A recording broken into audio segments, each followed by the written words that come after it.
Good morning, y'all. Matthew 11:28 through 29 says that, and I'm paraphrasing as usual, that if we come to him, it says all of us can come to him if our burden is heavy, that if we are tired, if we need rest, that we can find it in him. It says that his yoke is light.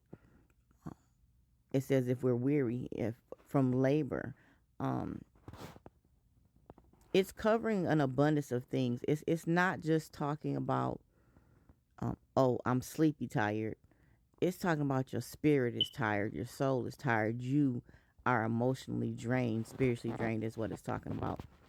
And so that comes from an abundance of things. That comes from life in general. Day to day life that everybody experiences. I don't know if I know I'm not the only one. I shouldn't say I don't know. But I feel like I'm constantly going to God every single day. I need help with my emotions. I need help with my mental. I need help with my physical health. I need help with my children. I constantly need guidance. I constantly need, uh, I just constantly need. I almost feel like it's a one-sided relationship where I'm always asking God for something. And it makes me feel like I'm a burden. But he reminds us that for him, it's not such. That all we have to do is take up the labor of prayer and to rest in him, and he will give our souls rest. And once your soul is at rest, your emotions can be better controlled. You'll have better control of your emotions. um, and a lot of times we don't even realize that we're spinning around on so many different things and stressed out about so many different things that we don't have control over ourselves emotionally or mentally. We're on autopilot. We're just going. We don't even know. We do so many things in a day that are just done automatically. If you had to stop and think about it, you couldn't say I did A, B, C, and D. It's hard to retrace your steps because they're done automatically. I'm ashamed to say that I do so much stuff on autopilot. I can't give directions to somebody. I will literally have to walk them through it because I just do it automatically. That's how hectic my life is. And then I'm asking God constantly crying out to him about my health, constantly crying out to him about my children, constantly crying out to him about finances, constantly crying out to him about my family, my physical being tired. Like the last week and a half, y'all, I might as well have slept 24 hours straight every single day almost. Like if I could have, I would have. And I'm still tired. Like, and then it comes to the point where you want to say, okay, God, what am I missing here? What am I doing wrong? And you have to be making sure you're doing that in a healthy form where you're being accountable and not in an unhealthy form where you're getting in God's way. Because I do both.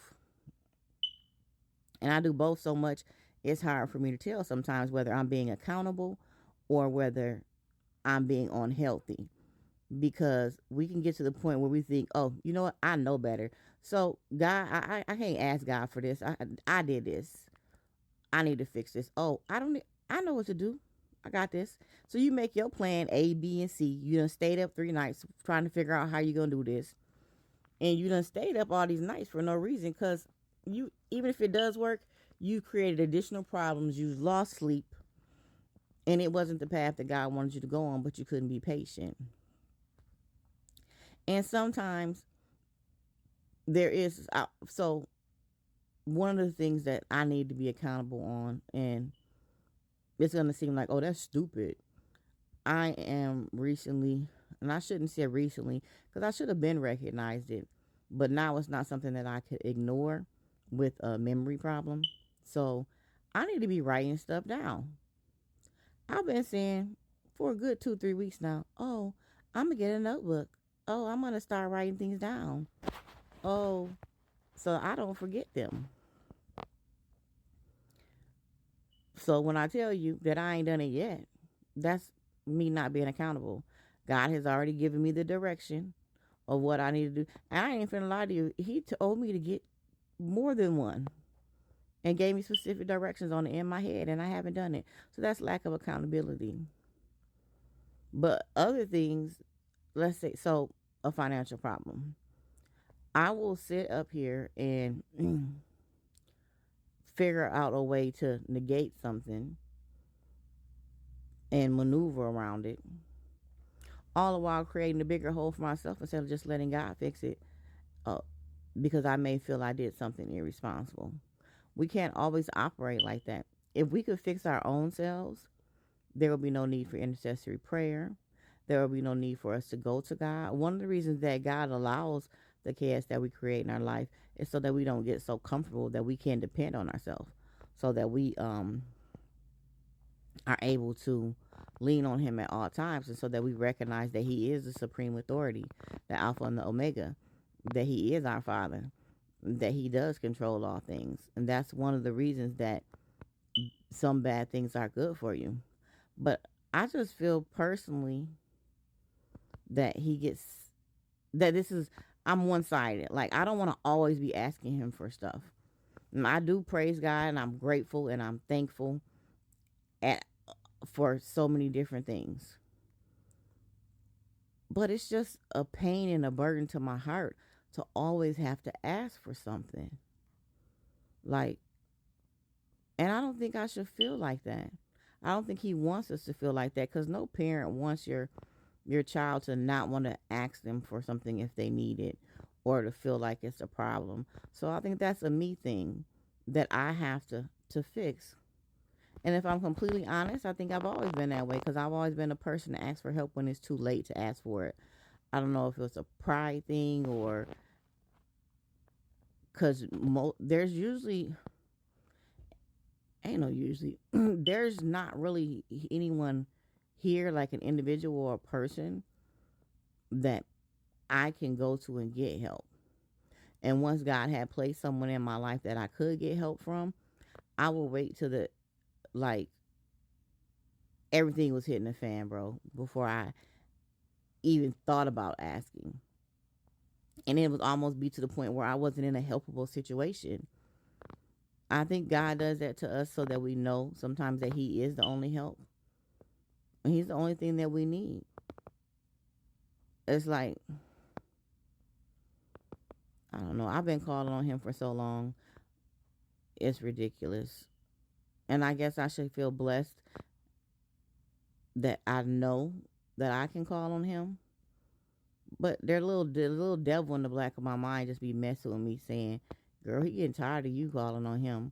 And I know it's not true, because I know he loves us unconditionally, and he came for the lost, not the found. And I know he'd rather us call on him than anything else. And I hope that he knows how grateful I am for him. And I thank him for his unwavering faith. And ironically, I'm grateful for all the things that I went through, because I feel like they've helped create this. Like, you cannot, there's nothing that anybody can show me ever in life to think that God was not real. Because of these things, God, like, since I was a baby, God has been my ace boon. That's my best friend. Like, nobody can replace him. And it's because of the things that I went through in life and how I went through them.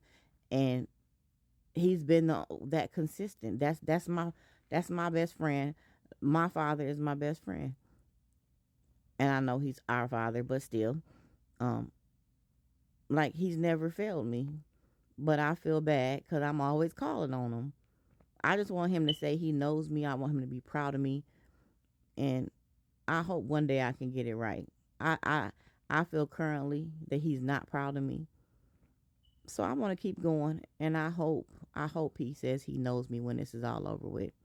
But don't trick yourself into not going to God, because he wants us to find rest with him. Don't be like me and mess up your life more by hesitating, because he wants you to call on him. He wants you to find rest in him. He wants you to follow his instruction and follow the word. Have a blessed day, y'all.